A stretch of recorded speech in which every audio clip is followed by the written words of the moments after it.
Ian's 350 with the pipe, and this one's standard. It's pretty good. Ian's is just a little bit more mid-range to top end, with this a bit more bottom, and but all in all, standard suspension's pretty good, and cased out on one of the big tail tops there, and it was okay. So.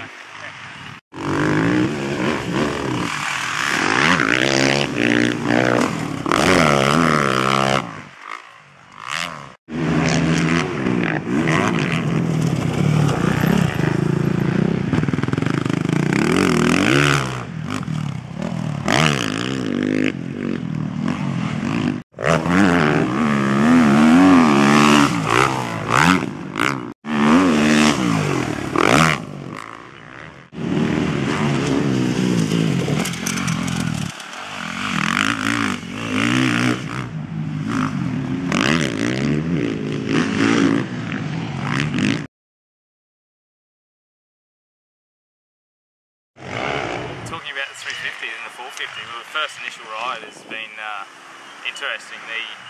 The 350 straight out of the box, I think, is more controllable, more rideable, better power, and seems to handle a whole lot better. Whereas the 450's got lots of power and just needs a little bit more setup work. So we'll head away in the next couple of hours and see if we can make the 450 like the 350. Chalk and cheese between my old banger and the new 350.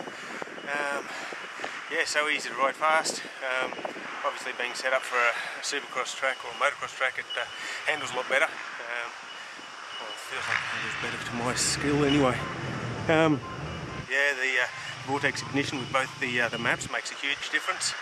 I did 2 laps with it on mild and then 2 on the full setting, and I don't know whether it made any difference to my lap times, but it definitely feels like a different bike. Yeah, little things I'd do would be putting the levers in different places, but other than that, yeah, it feels really good to ride.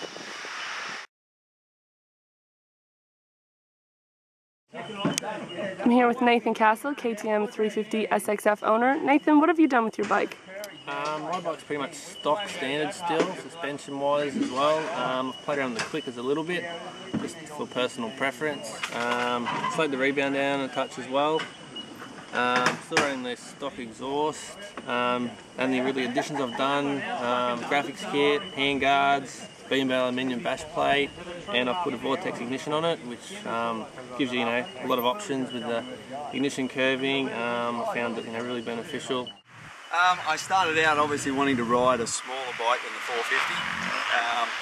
The thought of a 350 SXF appealed to me with the new motor and being lighter, but I wanted it to be an enduro bike, being an enduro purist.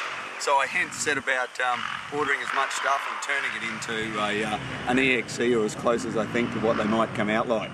KTM headlight, tail light, the pivot pegs, which I use all the time, enduro spec suspension, bash plate, kickstand, the whole lot.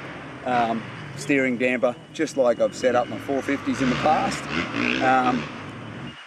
First riding the bike, I realised that maybe I wasn't a good 350 rider because it had a lot of top end and not what I call bottom end to mid-range.